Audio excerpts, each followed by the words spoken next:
let's see. So we're live on this one, and now we are live on this one. Okay, Janet, you're good. Hi everybody, Miss Janet here from the Bryant Library, one of the children's librarians. We're going to wait a few minutes just to see if any more friends join us for our live story time where we are celebrating Black History Month. My colleagues and I will be reading some of our favorite stories in celebration of this wonderful, wonderful month. So we have a few biographies to share with you and just some very nice stories featuring Native African Americans. So we're going to wait a few minutes and then we'll get started. So I'm just going to wait and see who else joins us. And I hope you enjoy some of the books that we will be sharing with you. And before I forget, we also have some wonderful take and makes available, also celebrating Black History Month. So we still have a few available. So if you find yourself coming into the children's room, please ask for one. So, okay. So, can I do my book? Okay. So what I wanted to share with you today is the story of Nina Simone, very famous jazz legend and civil rights activist. So I hope you enjoy this wonderful, wonderful story. And all of the books that we will be reading are available here at the Children's Room, so you can pop in or you can give us a call and we can hold the book for you. So this is called Nina, jazz legend and civil rights activist.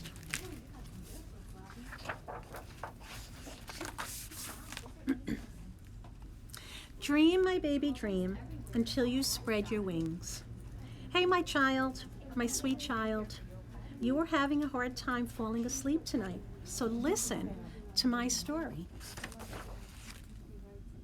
It starts like stories often do, with a baby wrapped in a white sheet and her mother smiling at her. This little baby was black. This little baby was me.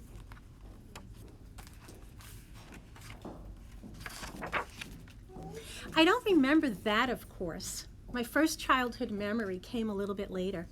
I must have been about 3 years old. I thought the piano looked like there were 52 white teeth and 36 black teeth trapped in the keyboard. The black keys were smaller.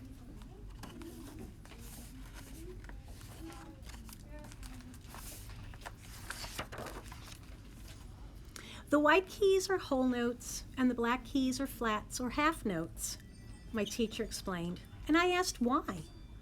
Because that's just the way it is. Yes, that's the way it was.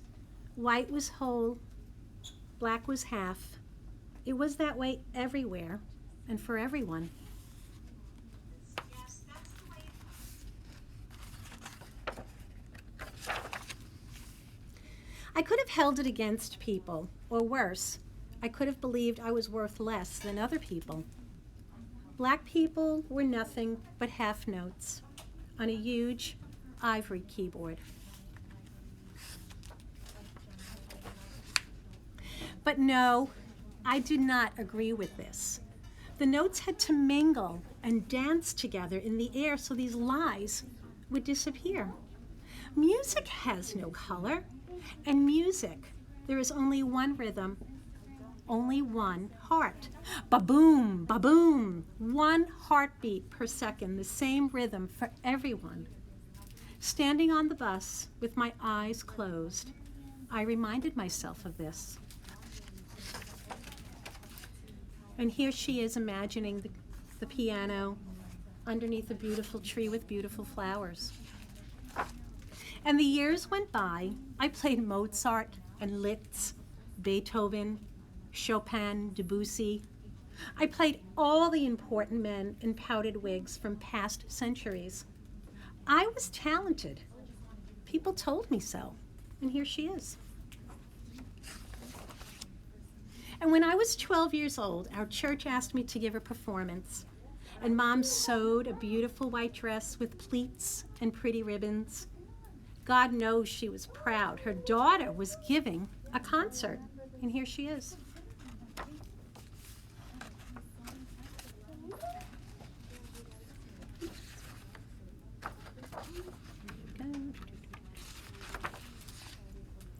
My mom, my sweet mom, she sat in the front row with her radiant smile.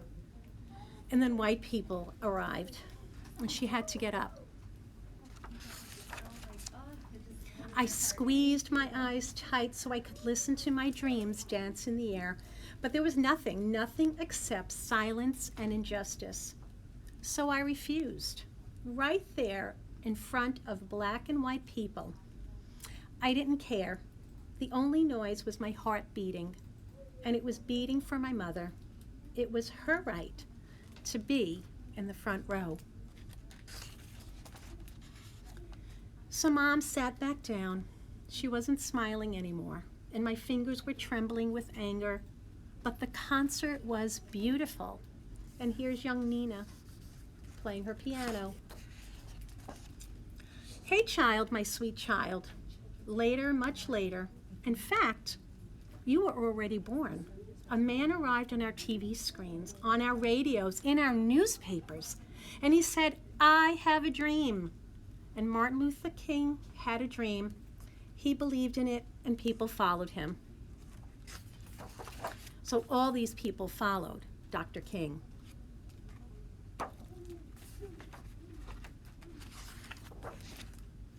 Martin's dream was my symphony. Black and white people could come together in the big dance of life. Hey, child, my sweet child, sometimes it seems as if that dream came true. But the dream is fragile. You have to take care of it.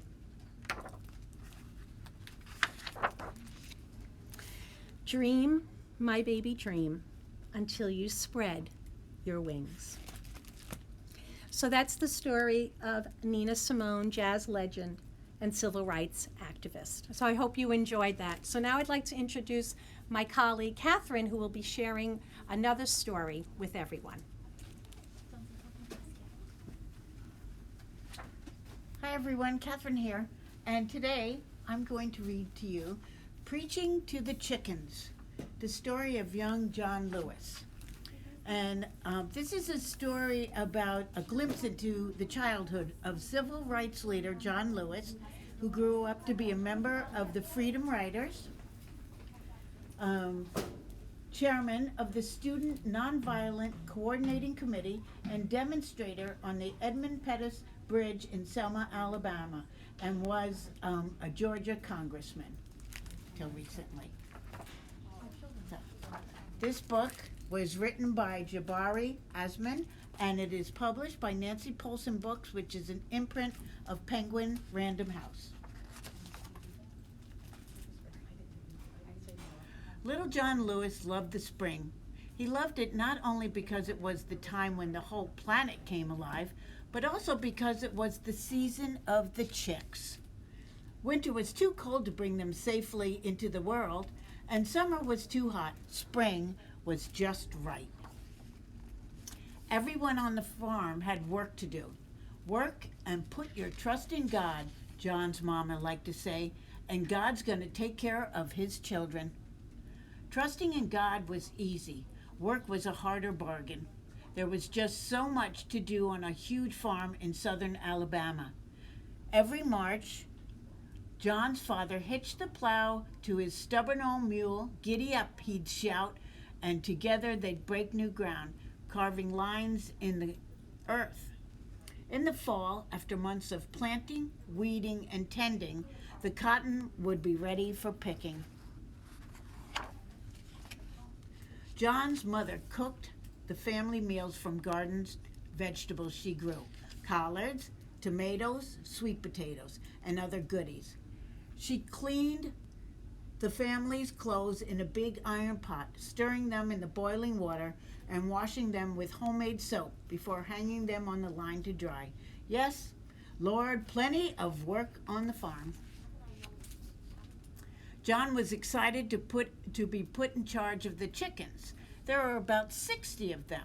Rhode Island Reds, strong-winged Bantams, Dominiques with gray stripes as dull as dishwater and legs as yellow as daisies. John loved to see them flutter and strut and flap their wings. Every day, John got up early and fed them dried corn just shelled from the cob, then lined their nests with fresh straw. Cluck, cluck, the chickens said. John knew they meant, "Thank you."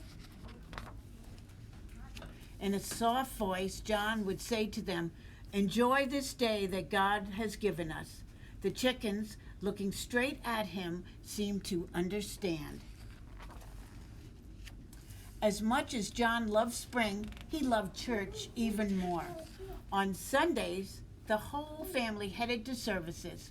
John and his brothers were dressed in slacks and crisp white shirts, his sisters in neat dresses. Outside the church, friends and relatives greeted each other with big smiles. Inside, voices joined in song. John often listened to gospel and country music on the radio. He enjoyed it, but he found his favorite music of all in church. Plain voices praising God without any instruments at all. Amazing grace, how sweet the sound that saved a wretch like me. I once was lost, but now I'm found. Was blind, but now I see. As the worshipers clapped and sang, John felt the Holy Spirit rocking the room. It reminded him of the peace he felt when he roused the chickens from slumber and led them into the light of a brand new day. Like the ministers he heard in church, John wanted to preach, so he gathered his chickens in the yard. John stretched his arms above his flock and let the words pour forth. The chickens nodded and dipped their beaks as if they agreed. They swayed to the rhythm of his voice. John's brothers and sisters couldn't tell one bird from another, but John knew every one, and he had a line of verse for each of them. "Blessed are the peacemakers," he'd say when they fought over their morning meal. "Blessed are those who hunger and thirst for righteousness," he would tell a hen who didn't want to share, "for they shall be satisfied." One day, the rolling store man stopped by to make a trade. His truck was packed with flour, sugar, cooking oil, and bolts of cloth in bright colors. "I've got plenty of good things," he said to John's mom and dad. "I'll give them to you for a healthy hen." But John did not want to part with any of his chickens, and he knew they wanted to stay with him. He convinced his parents they were other things to trade, like eggs and seed.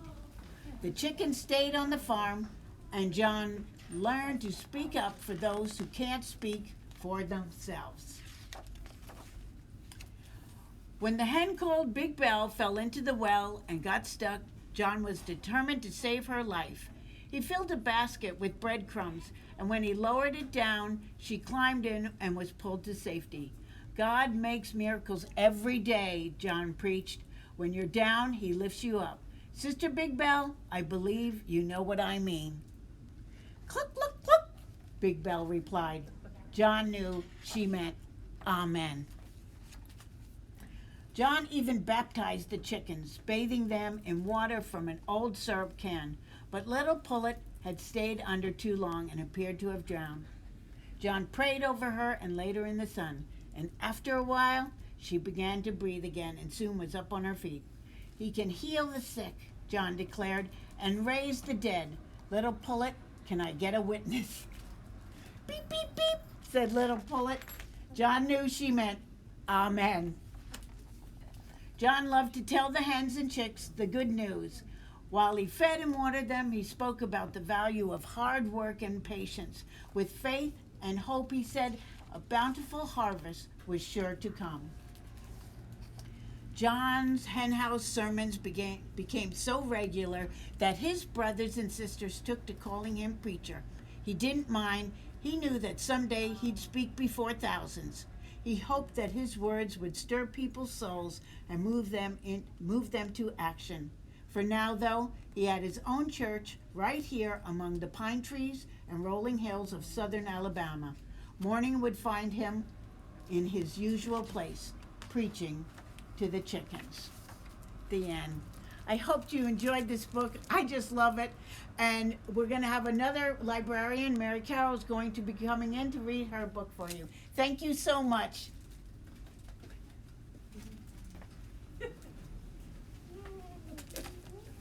Hi everyone, Mary Carroll here, and I wanted to share with you today the book Brave Ballerina, the story of Janet Collins by Michelle Meadows. This is the girl who danced in the breeze to the swoosh, swoosh, swoosh of towering trees. These are the costumes her dear mama made, costumes for lessons, that's how they paid. These are the point shoes, shiny and pink, small quick steps, plink, plink, plink. This is the audience lined up in rows, cheering her on as she danced on her toes. This is the family that lifted her high, supporting her dreams right up to the sky. This is the back bend, low to the ground, which she practiced until it was perfectly round. This is the trio, 3 shades of brown, daredevil dancers, the talk of the town.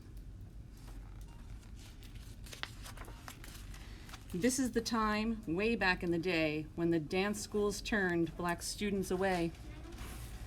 This is the teacher who stood by her side, knees bending deep and arms open wide. This is the streetcar she rode in the dark to see ballerinas making their mark.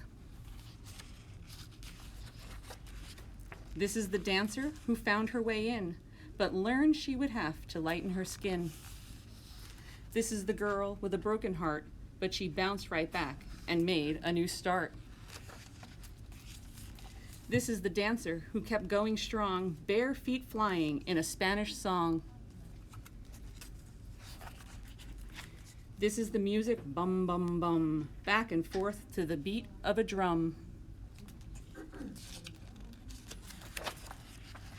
This is the class, a welcoming place that focused on talent regardless of race. This is the sweat that dripped from her skin when she practiced alone again and again.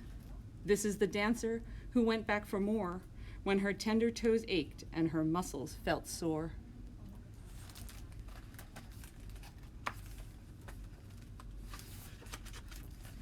This is the dancer, bold like the sun, a prima ballerina in 1951.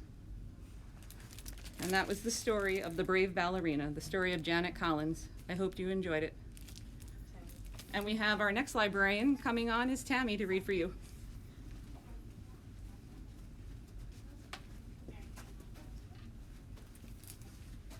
Hi everyone, I'm Tammy. I'm going to be reading a book called Each Kindness by Jacqueline Woodson. It's illustrated by E.B. Lewis.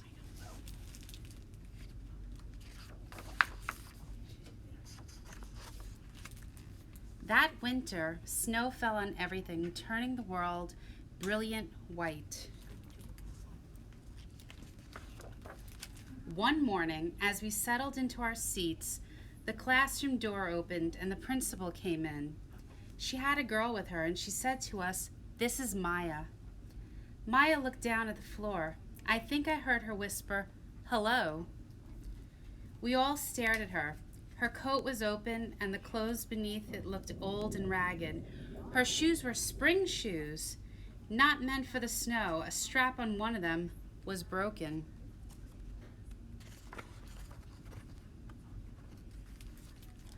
Our teacher, Mrs. Albert, said, "Say good morning to our new student," but most of us were silent. The only empty seat was next to me. That's where our teacher put Maya, and on that first day, Maya turned to me and smiled, but I didn't smile back. I moved my chair, myself, and my books a little farther away from her. When she looked my way, I turned to the window and stared out at the snow, and every day after that, when Maya came into the classroom, I looked away and didn't smile back.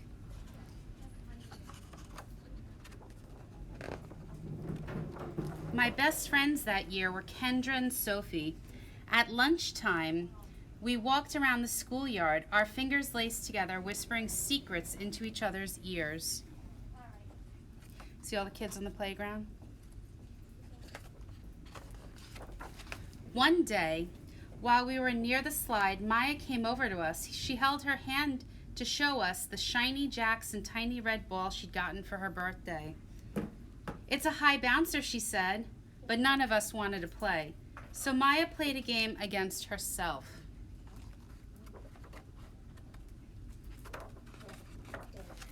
That afternoon, when we got back into the classroom, Maya whispered to me, "Bet you can't guess who the new Jack's champion of the world is."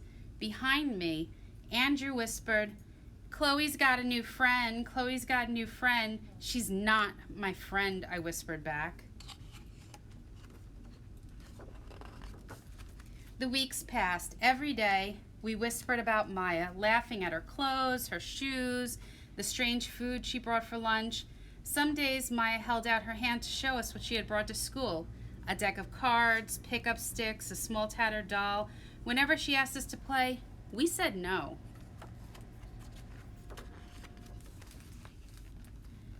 The days grew warmer and warmer. The pond thawed, grass began growing where snow had once been. One day, Maya came to school wearing a pretty dress and fancy shoes.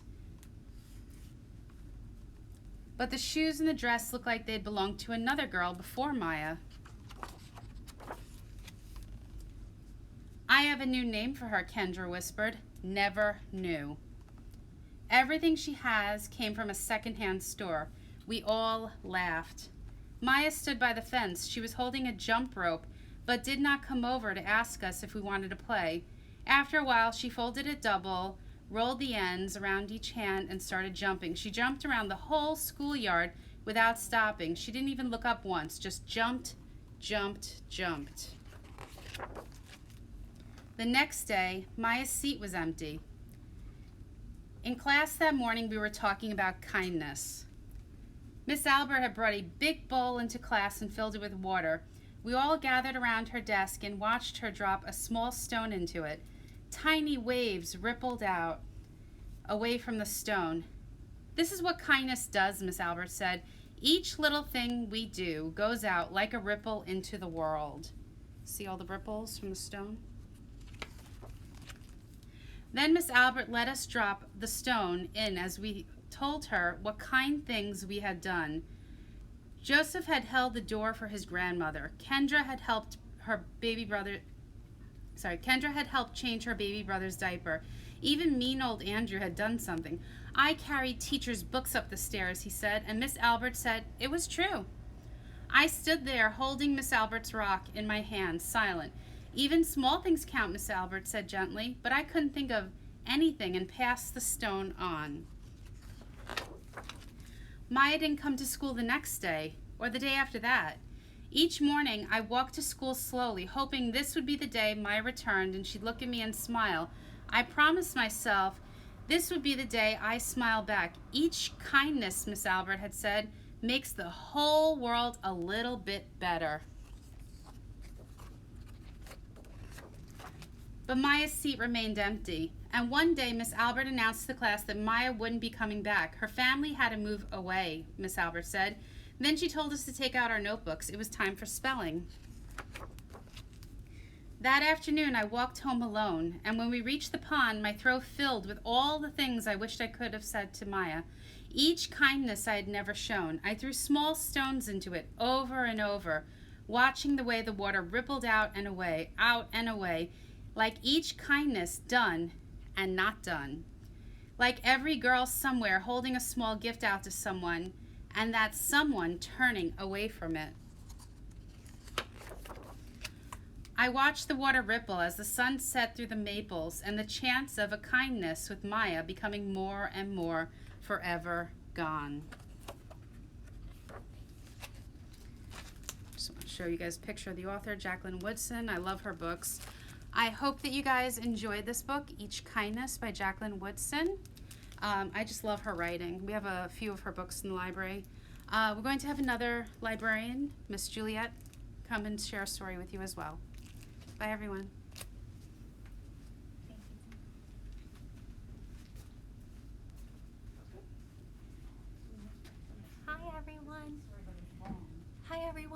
Miss Juliet here from the Bryant Library, and my book for today is Parker Looks Up, An Extraordinary Moment. I hope that you guys enjoy it. It's one of my favorite books, too. Parker Looks Up. Look at these beautiful colors. Okay. Parker Curry loved to dance. Dressed in her favorite tutu, she imagined she was a dancing queen. But one rainy Tuesday, instead of going to dance class, Parker's mom said, "Let's go to the museum." Ava, too. Parker loved visiting the museum almost as much as she loved twirling and leaping in the air. She pulled on her boots. Mom and her sister Ava buttoned up their jackets, and off they went. "Have fun, girls. Bye, Dad." Splashing and smiling. They're getting to the museum. Surprise! Gia, Parker's best friend, greeted them from the top of the museum steps. "Yay, it's Gia." Once inside, the friends hurried down a long hall, looking at the paintings all around them. So beautiful. They saw prancing horses. They saw blooming flowers. A bushy mustache. A shiny jeweled necklace. Beautiful paintings. 2 peacocks with red eyes. And a basket of slimy fish. Ew. And feathers and feathers and lots of brilliant feathers. "Hurry up, Ava." It's her little sister. When Gia spotted a playroom, she raced ahead. Parker charged after her. "Explore. Let's make silly faces." After Gia stuck purple hair onto the easel and Parker added a pirate hat and sunglasses, it was time to go. Time to go, girls. Skipping down the hall, the girls spied a row of frilly white tutus. Parker raised her arms and Gia spun around and around. "Wait for me," Parker called, dancing after her friend, until she froze in her tracks, spellbound. Parker Curry looked up. A portrait of First Lady Michelle Obama loomed before her. She had rich brown skin, just like Parker, and kind, familiar eyes that reminded Parker of her mother, her grandmother, her sister, and yes, even of herself. How could someone look so real and so magical all at the same time? Who is she? She thought. Parker's mother's voice filled the air, her words coming to rest squarely on Parker's tiny shoulders. She is a mother, a lawyer, a writer, a friend, a sister. She's caring, courageous, smart, a hero, inspirational, confident, dynamic, advocate, honest, volunteer, a mentor, hopeful. "She is a queen," Parker whispered, unable to look away, to move, to breathe. In that moment, Parker saw more than just a portrait. She saw a road before her with endless possibilities. Suddenly, Parker felt a small hand in hers, and the spell was broken. "Come look, Ava," she said, putting her arm around her little sister and standing tall. For Parker Curry was feeling powerful and strong, and even though she hadn't moved, Inside, she was dancing. The end. And that was the story, Parker Looks Up, An Extraordinary Moment. And it's one of my favorite books. We have it here in the children's room along with all the other books these amazing librarians read to you guys today. And just wanted to say thank you so much for tuning in and joining us on this live. We here at the Bryant Library are celebrating Black History Month, so please feel free to come on by. We do have take and makes for while supplies last. And just want to thank you once again. Thank you for tuning in and have a good day. Thank you guys so much. That was great. That was great. Yay! Good job. Really good.